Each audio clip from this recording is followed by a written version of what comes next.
Hello everyone, in today's 11th Commerce Economic Lecture, we have here completed with some of the chapter, and today we are going to start with a new chapter, Economy of Maharashtra. So let us move on towards the textbook.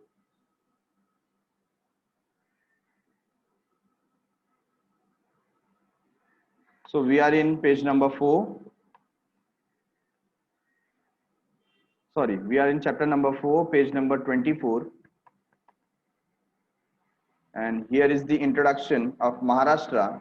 The state of Maharashtra come into existence on 1st May 1960. What does it mean? क्या इसके पहले महाराष्ट्र नहीं था? तो आप लोगों में से बहुत लोगों को ये जानकारी होगी कि पहले गुजरात और महाराष्ट्र ये दोनों एक बहुत बड़े राज्य थे, एक ही राज्य थे, और 1960 में इन दोनों का विभाजन हुआ। गुजरात अलग से क्रिएट हुआ और महाराष्ट्र 1 मई 1960 को क्रिएट हुआ। तो हम महाराष्ट्र डे सेलिब्रेट करते हैं 1 मई के दिन, ठीक है। तो 1 मई के दिन हमारा जो महाराष्ट्र है वो गुजरात राज्य से क्या हुआ, डिवाइड हो गया, अलग हो गया, और दो अलग राज्य हमें देखने को मिलते हैं आज की तारीख में, Maharashtra and Gujarat. The state economy has achieved a distinguished status as a result of the collective effort of its people. तो यहाँ पर आज हमें देखने को मिलता है कि ऑल ओवर नेशन में महाराष्ट्र का एक बहुत बड़ा इंपॉर्टेंट रोल है, ठीक है ना। एक डिस्टिंग्विश्ड स्टेटस है जो इसको बाकी राज्यों से क्या करता है, अलग करता है। Now look at the map of Maharashtra. We people live in Mumbai, तो ऐसा नहीं है कि हमारे लिए जो थाना और मुंबई यही महाराष्ट्र हो गया। तो आप देखेंगे कि क्या क्या जो रीजन है जो महाराष्ट्र के साथ जुड़े हुए हैं। तो यहाँ पर at the left hand side you can find our Mumbai city. तो यहाँ से मुंबई को लग करके क्या है, थाने, एंड देन पालघर। पालघर के आगे जाएंगे तो हमें नासिक मिलता है, और पालघर नासिक से आगे आप देखेंगे गुजरात का बॉर्डर लग जाता है ना। तो ये सब गुजरात के बॉर्डर पे, पालघर, नासिक, धुले, नंदुरबार, ठीक है, ये सब गुजरात के बॉर्डर से टच हो जाता है। उसके बाद आप देख रहे हैं यहाँ पर धुले के बाद जो जलगांव है, जलगांव में आप कई बार न्यूज में देखते हैं कि वहां पर वाटर का स्कैरसिटी है, मतलब पानी का बहुत प्रॉब्लम होता है वहां पर, ठीक है। फिर ऐसे ही बुल्ढाना जिला है, Akola, Amravati, then we have Nagpur over here, ठीक है, भंडारा, गोंडिया, गढ़चिरौली, चंदरपुर, यवतमाल एंड वर्धा। ये एकदम राइट हैंड साइड कॉर्नर के हमको प्लेसेस मिलते हैं जो महाराष्ट्र से जुड़े हुए तो हैं, लेकिन कई बार क्या हो जाता है, पॉलिटिकल पॉइंट ऑफ व्यू इनको अनदेखा कर दिया जाता है।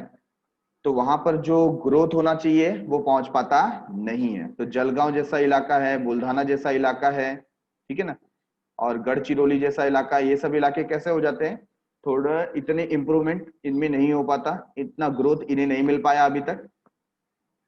कई बार पॉलिटिकल न्यूज में ऐसी बातें चलती हैं कि महाराष्ट्र को भी अभी 2 पार्ट में डिवाइड कर दिया जाएगा, बट ये तो काफी टाइम से चल रहा है। So Yavatmal is there, then Washim, Hingoli, Nanded, Parbhani, Latur, Beed, Jalna, Aurangabad, Ahmednagar, Osmanabad, Solapur, ठीक है, और फिर सिटी आ जाता है पुणे। पुणे जो थाने से लगी हुई सिटी आप देख रहे हैं, और फिर सातारा, सांगली, कोल्हापुर। इसके बाद जो सी फेस एरिया है, जैसे रायगढ़, रत्नागिरी, सिंधुदुर्ग, है ना, शिवाजी महाराज जो हैं इनके बहुत सारे किले आपको इस सी फेस में दिखाई देते हैं, बराबर है। और यहाँ से फिर बॉर्डर टच हो जाता है गोवा के लिए। तो ये पूरा जो इलाका है ये महाराष्ट्र के कंट्रोल में आता है। इसके बारे में हम देखेंगे कि महाराष्ट्र की इकोनॉमी क्या है। Administrative division of Maharashtra, Maharashtra का एडमिनिस्ट्रेटिव डिवीजन क्या है, as per the economic survey of Maharashtra 2017-18, The state has been divided into 36 district under 6 revenue division. Revenue division कितने हैं? 6 रेवेन्यू डिवीजन है, जैसे पुणे, मुंबई, नासिक, औरंगाबाद, अमरावती, नागपुर, ठीक है ना। तो ये 6 रेवेन्यू डिविजन्स हैं। सो ये हमने क्या देखा यहाँ पर, 6 रेवेन्यू डिवीजन। तो क्या बात किया यहाँ पर, डिवाइडेड इनटू 36 डिस्ट्रिक्ट। डिस्ट्रिक्ट कितने हैं इसमें? 36। और रेवेन्यू डिवीजन कितने हैं? 6। अब रेवेन्यू डिवीजन क्या होता है? जहां से maximum amount of revenue generate होता है। तो जो महाराष्ट्र है उसको टैक्स के रूप में, पेनल्टीज के रूप में और अदर जो फीस वगैरह है वो कहां से मिलता है? मुंबई से, पुणे से, नासिक से, औरंगाबाद से, अमरावती से और नागपुर। और ज्यादातर जो बाकी सब प्लेसेस है वो विलेज टाइप रिमोट एरियाज है ना। तो ये सब जो प्लेसेस हम देख रहे हैं, मुंबई, नागपुर, पुणे, अमरावती, नासिक, यहां से रेवेन्यू जनरेट होता है, मतलब सरकार को पैसा मिलता है, बराबर है। तो इसको एडमिनिस्ट्रेटिव रीजंस के लिए रखा गया है कि ज्यादातर जो ऑफिशियल वर्क होता है, एडमिनिस्ट्रेटिव डिपार्टमेंट होता है, पूरे राज्य को संभालने का काम होता है, ये 6 डिस्ट्रिक्ट से किया जाता है। तो कुछ इंपॉर्टेंट फीचर्स हैं, फीचर्स के बारे में हम देखते हैं। महाराष्ट्र के इकोनॉमी से related important features of the economy of Maharashtra. Maharashtra is the second largest populated state in the country. देखो क्या बता दिया, पूरे कंट्री में जो सेकेंड लार्जेस्ट पॉपुलेशन है किसका है? महाराष्ट्र का है। The population of the state was 11.24 crore during 2011। जब 2011 का सेंसस लिया गया था तो उस समय लगभग 11.24 करोड़ का पॉपुलेशन था महाराष्ट्र में। सोचो 11 करोड़ लोग महाराष्ट्र में रह रहे। Maharashtra is the third largest state, third largest state. सबसे पहली बात, यहां पर पॉपुलेशन काफी ज्यादा है, ठीक है। पॉपुलेशन के मामले में क्या है? Second largest. और एरिया के मामले में, ज्योग्राफिकल एरिया के मामले में, है ना, ये कौन सा है, कौन से नंबर पे आता है? Third largest state, third largest state in the country in terms of geographical area, measuring about 3.08 lakh square kilometer, ठीक है। Next third one, it is most unurbanized state. Most urbanized मतलब यहां पर सिटी एरिया बहुत ज्यादा है, शहरीकरण काफी हुआ है विथ 45.20%। ऑल ओवर महाराष्ट्र देखेंगे तो लगभग 45.20% पॉपुलेशन कहां रहती है? सिटीज एंड टाउन्स में, है ना, शहर में रहती है। According to the 2011 census, the sex ratio, मतलब सेक्स रेशियो का मतलब क्या होता है? Ratio of girls and boys, male and female, है ना, ऑफ महाराष्ट्र वाज 929 फीमेल पर 1000 मेल। मतलब 1000 पुरुष पे 929 फीमेल्स हैं। ये सेक्स रेशियो है महाराष्ट्र का, ठीक है। The state literacy rate was 82.3% as per 2011 census. यहां पर लिटरेसी रेट की बात करें, मतलब वी आर टॉकिंग अबाउट साक्षरता, कितने प्रतिशत लोग पढ़े लिखे हैं? तो 82.3% लोग क्या है? साक्षर हैं, वो लोग लिख पढ़ सकते हैं, एजुकेटेड हैं, ठीक है।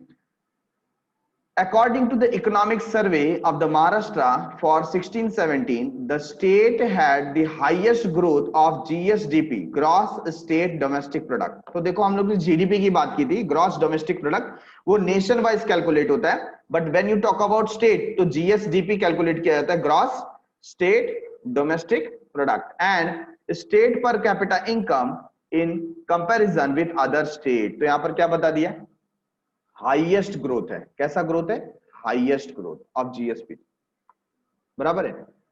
The state economy has characterised by abundant natural resources, मतलब एक तो हमारे पास नेचुरल रिसोर्सेस काफी ज्यादा हैं। Number 2, availability of the skilled man power, यहां पर जो मैन पावर है, यहां पर जो लोग हैं वो स्किल्ड मैन पावर है। टेक्नोलॉजिकल एडवांसमेंट, टेक्नोलॉजी काफी एडवांस है as compared to other state.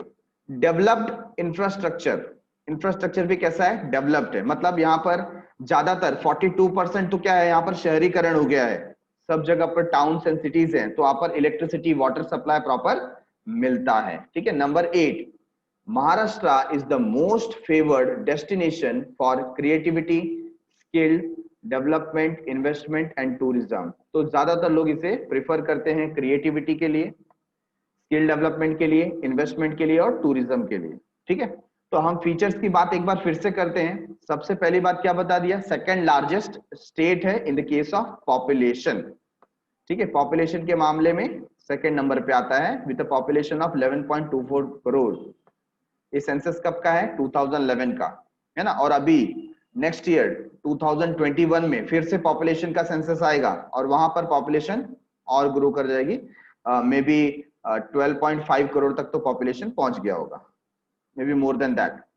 Maharashtra is the third largest state. अगर हम ज्योग्राफिकल एरिया की बात करें 3.08 लाख स्क्वायर किलोमीटर के साथ इसका थर्ड रैंक आता है पूरे नेशन में। ठीक है।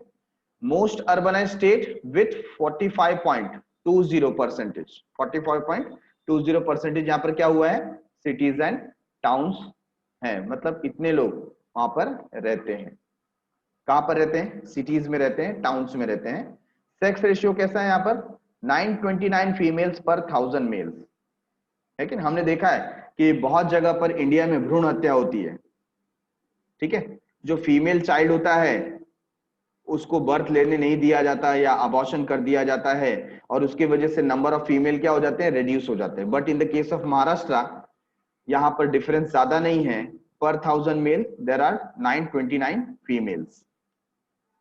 Literacy rate 82.3%। इकोनॉमिक सर्वे बताता है कि यहाँ पर हाईएस्ट ग्रोथ रेट मिलता है ग्रॉस स्टेट डोमेस्टिक प्रोडक्ट के रूप में, और स्टेट पर कैपिटा इनकम देखेंगे वो भी क्या है, बाकी स्टेट से ज्यादा है।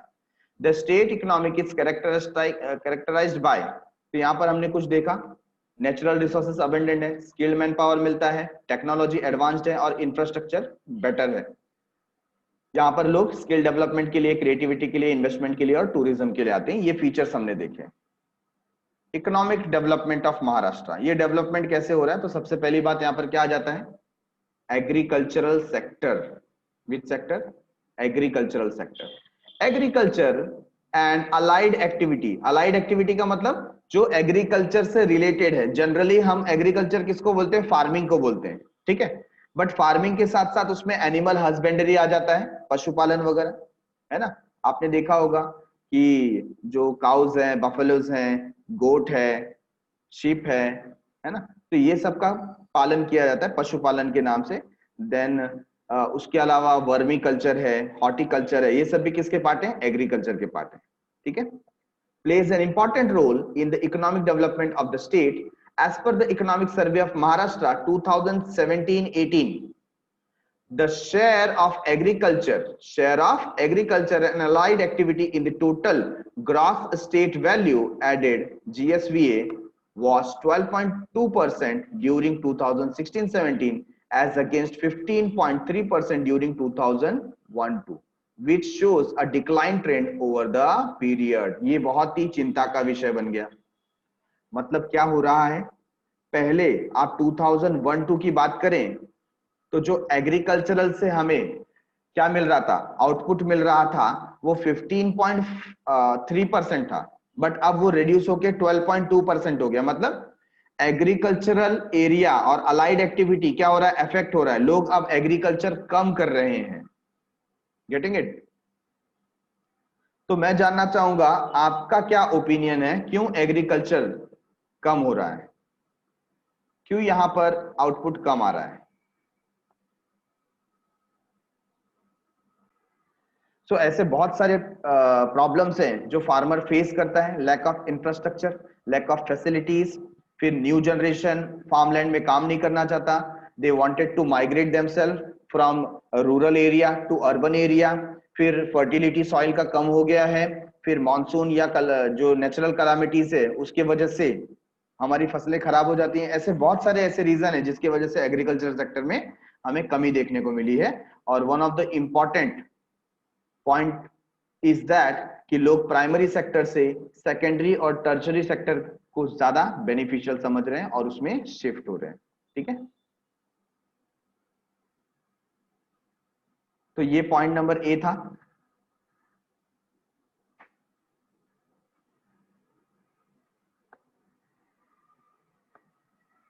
तो इसके प्रॉब्लम अब हमने जो डिस्कस किए, इन्होंने क्या बताया? सबसे पहला, decrease in the average size of land holdings leads to the low farm productivity. ठीक है, तो यहां पर क्या हुआ? एवरेज साइज ऑफ लैंड जो है वो क्या हो गया? डिक्रीज हो गया है। बराबर है। तो यहां पर पॉपुलेशन के इंक्रीज होने की वजह से जो एरिया ऑफ लैंड आपको मिलता था, अब धीरे धीरे धीरे धीरे वो शॉर्ट हो गया। Getting it? For example, suppose हमारे पास एक फार्म लैंड है इतना बड़ा। अब इसके अंदर सपोज जो किसान है, जो फार्मर है, उसका नाम है बाबूराव गणपतराव आपटे। अभी बाबूराव गणपतराव आपटे के सपोज 4 चिल्ड्रंस थे। कितने चिल्ड्रंस? 4। तो बाद में इसका डिवीजन कितने पार्ट में हो जाएगा? 4 पार्ट में हो जाएगा, है ना? हमें 4 पार्ट में इसको क्या करना पड़ेगा? डिवाइड करना पड़ेगा।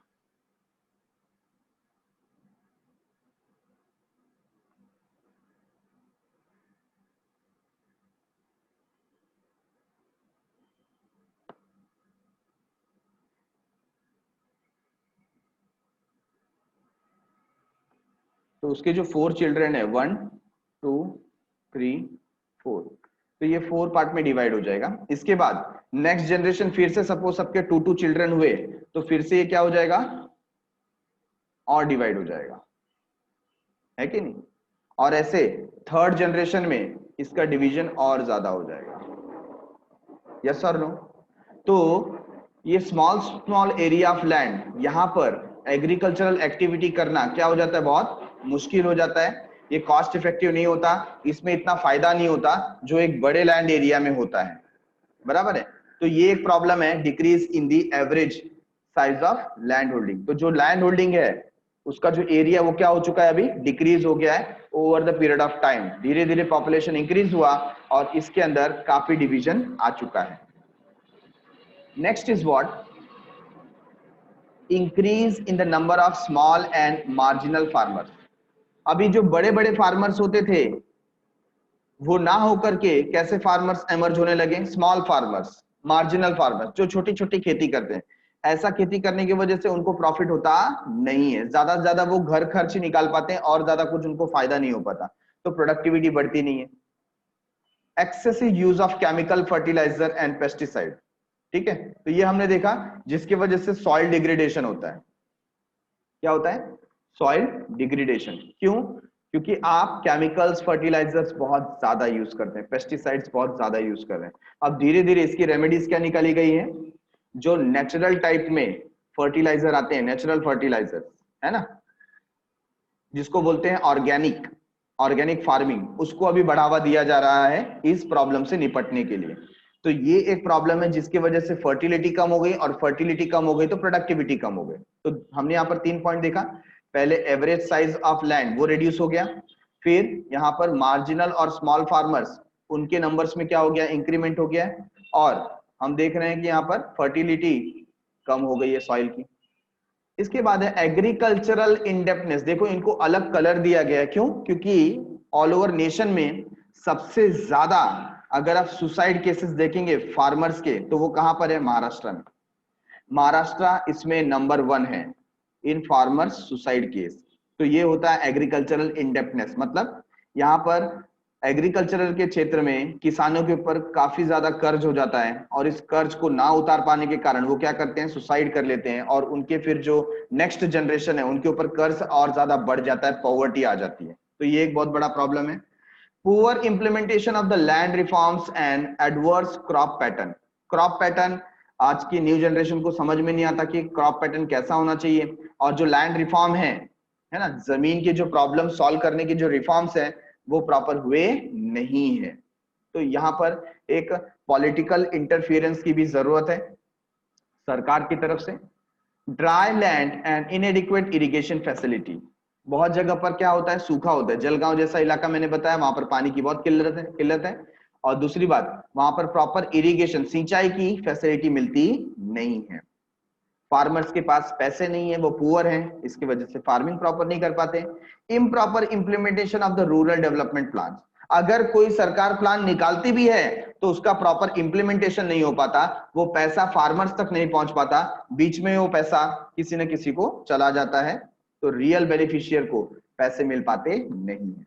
लैक ऑफ मार्केटिंग फैसिलिटी, यहां पर जो पुअर फैमिली से छोटे छोटे फार्मर्स हैं, इन्हें मार्केटिंग फैसिलिटी नहीं मिलती है कि वो अपने प्रोडक्ट को क्या कर सके, मार्केट कर सके, प्रॉपर जो प्राइस है वो फैच कर सके। तो कई बार उनको जो प्राइस मिलना चाहिए वो नहीं मिल पाता।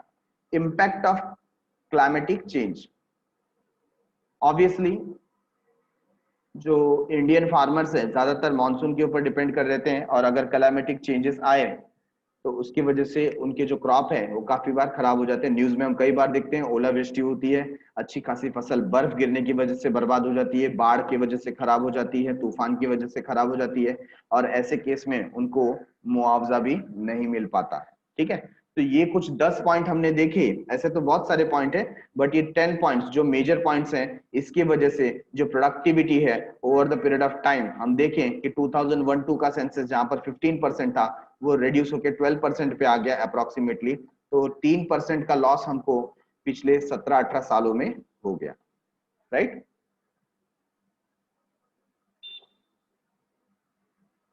अब हम देख रहे हैं कि ये सब केसेस में महाराष्ट्र गवर्नमेंट ने क्या स्टेप लिए। चलो प्रॉब्लम तो है, कुछ सोल्यूशन की बात की क्या महाराष्ट्र गवर्नमेंट में, तो वो हम यहाँ पर देखेंगे कि क्या क्या यहाँ पर सोल्यूशन प्रोवाइड कर रही है महाराष्ट्र गवर्नमेंट। तो प्रॉब्लम्स के बाद गवर्नमेंट ने क्या सोल्यूशन निकाला, क्या मेजर्स दिए इसके, ये हम देख रहे हैं यहाँ पर। Measures undertaken by government for agricultural development, agriculture का डेवलपमेंट हो, है ना। जब ये सर्वे आया और मालूम पड़ा कि 3% से हमारा ये जो ग्रॉस स्टेट वैल्यू एडेड है वो रिड्यूस हो गया है, तो कुछ मेजर्स लिए गए। और वो मेजर्स क्या थे, सबसे पहला distribution of quality seed eight reasonable price, जो अच्छी क्वालिटी के सीड होते हैं जिससे हाई प्रोडक्टिविटी मिलती है, ठीक है ना, ऐसे सीड का क्या किया गया, डिस्ट्रीब्यूशन सबको फ्री में दिया गया, कम पैसे में दिया गया, ठीक है ना, ऐसा। Number 2, increased number of outlets for fertilisers and pesticide distribution. तो जिनको पेस्टिसाइड नहीं मिल पाता था, कीटनाशक जिसको हम बोलते हैं, फर्टिलाइजर नहीं मिल पाता था जिसको हम खाद बोलते हैं, ठीक है ना, तो ये जो कीटनाशक है, खाद है, क्योंकि ये बहुत कॉस्टली होता है, almost 12 to 15% of the cost किसका होता है, फर्टिलाइजर और पेस्टिसाइड का होता है। जो भी आप वहां पर कॉस्ट लगाते हो ना, अगर सपोज एक किसान का 100 रुपीज कहीं पर खर्च हो रहा है, तो उसमें से 12 से 15 रुपए तो किसमें खर्च हो जाते हैं, फर्टिलाइजर में खर्च हो जाते हैं, पेस्टिसाइड में खर्च हो जाते हैं। तो ये बहुत बड़ा कॉस्ट है। तो ये आउटलेट्स बढ़ाए गए ताकि वो कम दाम में लोगों को अवेलेबल हो पाए, ठीक है, ये एक मेजर लिया गया गवर्नमेंट की तरफ से। डेवलपमेंट ऑफ इरिगेशन फैसिलिटी, जहां जहां पर इरिगेशन का प्रॉब्लम होता था, सिंचाई की व्यवस्था नहीं थी, तो उसको डेवलप किया गया वहां पर। Electrification of agricultural pumps and efforts to provide electricity on demand, है ना। इलेक्ट्रिफिकेशन मतलब क्या होता है, यहां पर बहुत जगह पर इलेक्ट्रिसिटी आई ही नहीं थी, तो जो पंप चलाए जाते थे, है ना, वो मैनुअल होते थे। आपने देखा होगा बहुत जगह पे विलेजेस में जो पंप होता है हैंड पंप की तरह चलाया जाता है और हैंड पंप के थ्रू पानी निकाला जाता था, but it is quite difficult to do irrigation with the help of hand pump. तो उन्होंने इलेक्ट्रिफिकेशन किया, तो इलेक्ट्रिफिकेशन की वजह से वो जो पर्टिकुलर विलेज है वहां पर इलेक्ट्रिसिटी आई, और वो जो पंप्स हैं, वाटर पंप्स, उसको इलेक्ट्रिसिटी की मदद से चलाया गया, ठीक है। तो ये फैसिलिटी वहां पर प्रोवाइड की गई। Financial assistance as per the requirement, जैसे जिस फार्मर को रिक्वायरमेंट है वैसे उसको फाइनेंशियल असिस्टेंस मतलब कर्ज दिया गया, लोन दिया गया, ठीक है। Setting up of agricultural produce marketing committee, APMC market बनाया गया। देखो हमारे यहाँ पर वाशी में भी एपीएमसी मार्केट है, जहां पर सारे प्रोडक्ट आते हैं और सेल होते हैं। तो ये मार्केटिंग फैसिलिटी से क्या होता है, फार्मर्स अपने जो प्रोड्यूस है वो अच्छे प्राइस पे सेल कर पाते हैं। Establishment of agro export zone, है ना, तो एक्सपोर्ट जोन बनाए गए ताकि वहां के जो स्पेशल प्रोडक्ट हैं उसको एक्सपोर्ट किया जा सके।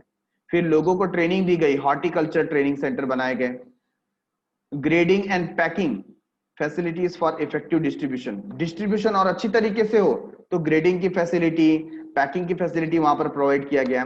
तो यहां पर सबसे इंपॉर्टेंट क्या आ गया, APMC market. Creating awareness about agricultural information through the use of mass media for making agricultural profit making business। ये फार्मर्स को हेल्प मिल सके, उनको पता चल सके कि प्रॉब्लम का सोल्यूशन कैसे निकलेगा। अगर उनको प्रॉपर जो क्रॉप साइकिल होता है ये नहीं पता है, या कौन सी मिट्टी में कौन सा फसल लगाना ये नहीं पता है, प्रॉपर उनको क्रॉपिंग नहीं हो पा रही है, तो वो मास मीडिया के हेल्प से, गवर्नमेंट से सपोर्ट लेकर के अपने प्रॉब्लम को क्या कर सकते हैं, सॉल्व कर सकते हैं।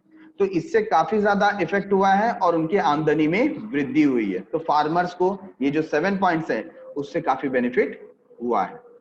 Okay, so creating awareness about agricultural information through the use of mass media for making agricultural a profit making business, ताकि ये profit making हो। Moving towards point number B, पहले हमने देखा एग्रीकल्चर, अब देख रहे हैं इंडस्ट्री। ठीक है, Maharashtra is an industrial advance state. Industrial sector plays a major role in the economic development of the Maharashtra. तो हम इंडस्ट्री की जब बात करते हैं तो क्या बता दिया कि एक इंडस्ट्री के नाम पर ये एक एडवांस स्टेट है और इसका बहुत बड़ा रोल होता है ऑल ओवर इकोनॉमी को डेवलप करने के लिए।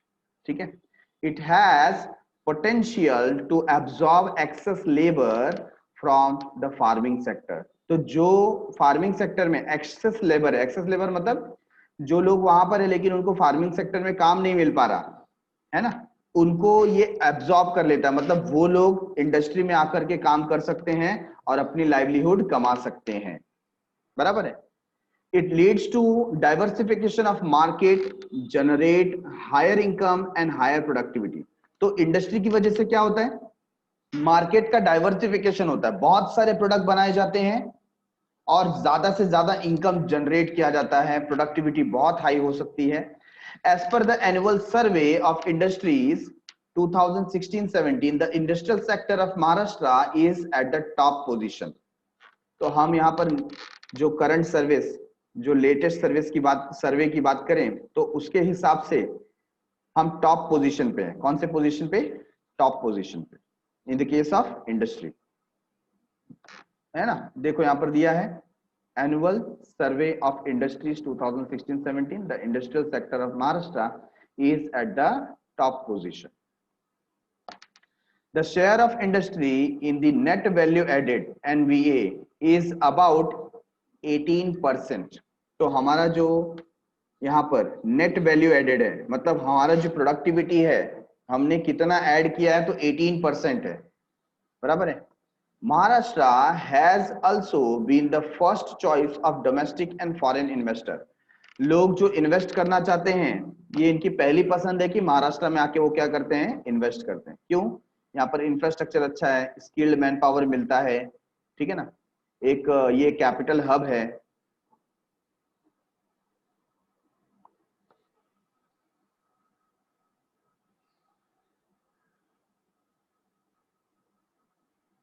फॉरेन डायरेक्ट इन्वेस्टमेंट, कौन सा इन्वेस्टमेंट, फॉरेन डायरेक्ट इन्वेस्टमेंट, मतलब एफडीआई की बात करें। अभी हर एक देश चाहता है कि उसके यहाँ पर इन्वेस्टमेंट हो, और इन्वेस्टमेंट होता है तो न्यू इंडस्ट्रीज डेवलप होती हैं। तो हम डोमेस्टिक इन्वेस्टमेंट तो ले ही रहे हैं, साथ ही साथ हमारे यहाँ पर महाराष्ट्र में क्या हो रहा है, बाहर से भी लोग पैसा लगा रहे हैं, इसको बोलते हैं फॉरेन डायरेक्ट इन्वेस्टमेंट। ठीक है ना। In the early 1990s, the government of India started amending the norms capping foreign direct investment in certain sector। मतलब क्या हुआ, जब न्यू इंडस्ट्रियल पॉलिसी आई 1991 में, तो बहुत सारे ऐसे जो रूल्स एंड रेगुलेशंस थे उसको थोड़ा लीनियंट कर दिया गया, लिबरलाइज कर दिया गया, ताकि जो फॉरेन डायरेक्ट इन्वेस्टमेंट हमारे यहाँ पर नहीं आ पा रहे थे वो डोर्स को ओपन कर दिया गया। हमने क्लोज्ड इकोनॉमी से ओपन इकोनॉमी का रास्ता चुना।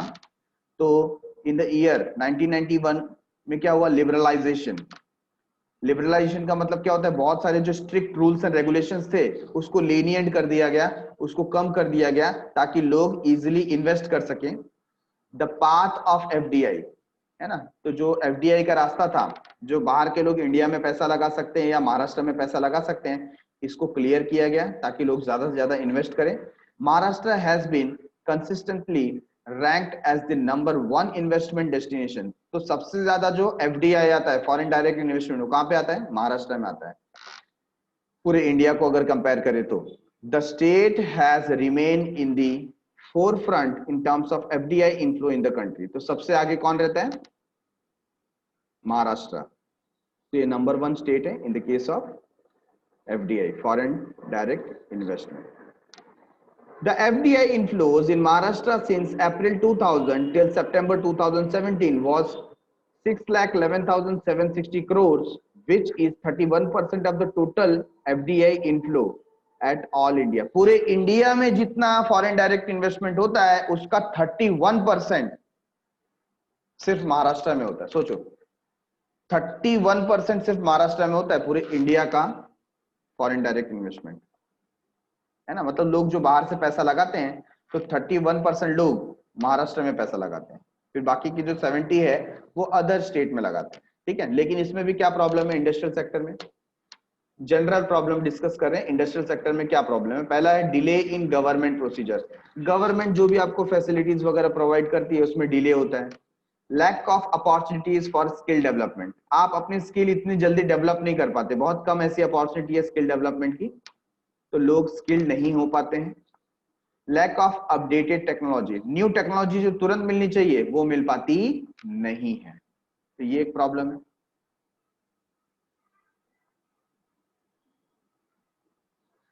लैक ऑफ इंफ्रास्ट्रक्चरल फैसिलिटी, जो इंफ्रास्ट्रक्चर फैसिलिटी है ना, जो सिटी एरिया है वो तो ठीक है, बट जो रिमोट एरियाज है, विलेजेस हैं, वहां पर water facility, banking facility, transportation facility, dam का, वेयर हाउसिंग का फैसिलिटी, कम्युनिकेशन फैसिलिटी, ये प्रॉपर मिल पाता नहीं है, इसकी कमी है।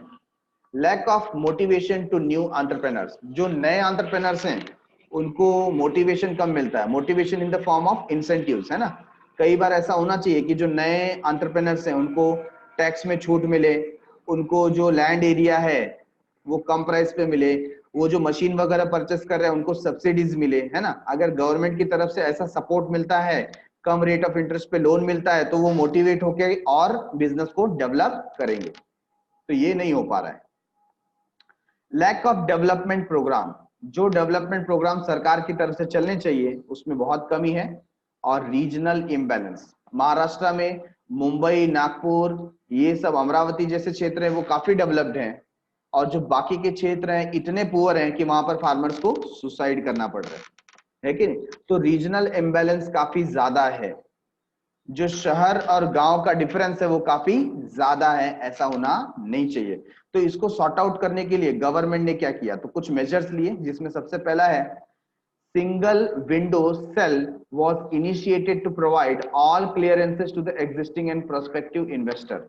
तो जो लोग यहाँ पर इन्वेस्ट करना चाहते हैं उनके लिए सिंगल विंडो स्टार्ट किया। नहीं तो क्या होता था, पहले ऐसा होता था कि आपको लैंड चाहिए तो उसके लिए जो लैंड रिफॉर्म एरियाज है या ऑफिसेस है वहां पर जाओ, फिर आपको अपने फैक्ट्री के लिए कुछ लाइसेंस लेना है उसके लिए अलग जगह जाना है, फिर आपको कम्युनिकेशन फैसिलिटी, इलेक्ट्रिसिटी, सब जगह अलग अलग आपको विजिट करना पड़ता था, तो उसमें बहुत टाइम लगता था। अभी इन्होंने क्या कर दिया, सिंगल विंडो सेल, सारी आपकी जो फॉर्मेलिटीज है इन्वेस्टमेंट से रिलेटेड एक ही जगह पर आपकी क्लियर हो जाएगी, तो इन्वेस्टर को 10 जगह भटकने की जरूरत नहीं है, ठीक है। Number 2, Maharashtra industry trade and investment facilitation cell, तो ये एक क्रिएट किया गया, MAITRI was introduced to provide online consolidated information about the investment process। आपको अगर इन्वेस्ट करना है तो इन्होंने ऑनलाइन प्रोसेस स्टार्ट किया और आपके लिए बहुत इजी कर दिया है, आप इजीली फिर इन्वेस्ट कर सकते हैं। सारी इंफॉर्मेशन, कैसे इन्वेस्ट करना है, कितना इन्वेस्ट कर सकते हैं, रिटर्न्स क्या मिलेगा, ये सारी इंफॉर्मेशन आपको वहां पर मिल जाएगी। Awards for export man performance, जिसने अच्छा एक्सपोर्ट करके दिखाया है उनको क्या दिया जाएगा, अवार्ड दिया जाएगा, है ना, सरकार की तरफ से अवार्ड मिलेगा। स्पेस रेंट सब्सिडी, आप जहां पर काम कर रहे हैं, जहां पर आपका बिजनेस है, वहां पर आपका जो रेंट है उसका कुछ हिस्सा सरकार भरेगी, तो ये सब्सिडी के रूप में आपको मिलता है। Are provided to small scale industries to encourage participation in the international exhibition। तो इंटरनेशनल एग्जीबिशन में पार्टिसिपेट करने के लिए आपको स्पेस रेंट में क्या मिलता है, सब्सिडी मिलता है, मतलब कुछ आपका जो रेंट है वो सरकार के द्वारा भरा जाता है। Creation of specialisation, special economic zone. तो SEZ आपने कई बार सुना होगा स्पेशल इकोनॉमिक जोन के बारे में, उसको क्रिएट किया गया। तो ये क्या होता है special economic zone? Special economic zone में जो भी प्रोडक्ट मैन्युफैक्चर होता है उसे एक्सपोर्ट किया जाता है। क्या किया जाता है? एक्सपोर्ट किया जाता है। Getting it? तो ये क्या होता है एक्सपोर्ट? जैसे आप देखेंगे सिप्स करके इलाका है मुंबई में, है ना, सिप्स, तो वो भी क्या है, स्पेशल इकोनॉमिक जोन है। तो यहाँ पर जो भी गुड्स प्रोड्यूस होता है ना उसके ऊपर टैक्स नहीं लगाया जाता, और टैक्स नहीं लगाया जाता तो ये बहुत चीप होता है, सस्ता होता है, और जो भी प्रोडक्ट बनता है उसको एक्सपोर्ट क्वालिटी का बनाया जाता है एक्सपोर्ट करने के लिए। तो ये ज्यादा से ज्यादा ओपन किए जा रहे हैं। Then we have Maharashtra state industrial cluster development programme. ये एक प्रोग्राम निकाला गया, is being implemented all over the state to develop small medium and micro enterprises. तो जो छोटे छोटे बिजनेस हैं, स्मॉल इंडस्ट्रीज हैं, माइक्रो इंडस्ट्रीज हैं, उसको डेवलप करने के लिए MSI CDP ये प्रोग्राम को रन किया जाता है। Getting it everyone? तो ये जो इंडस्ट्री से रिलेटेड प्रॉब्लम था उसको सॉर्ट आउट करने के लिए 5 पॉइंट्स दिए गए।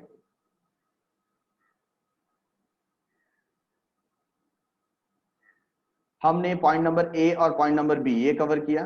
Point number A was regarding industrial agricultural sector, और point number B was regarding industries. ठीक है, ये हमने कवर किया है। So done for the day, आज के लिए इतना काफी है। Rest of the thing we will see in the next episode. तब तक के लिए बाय बाय, शुक्रिया, शब्बा खैर, सायोनारा।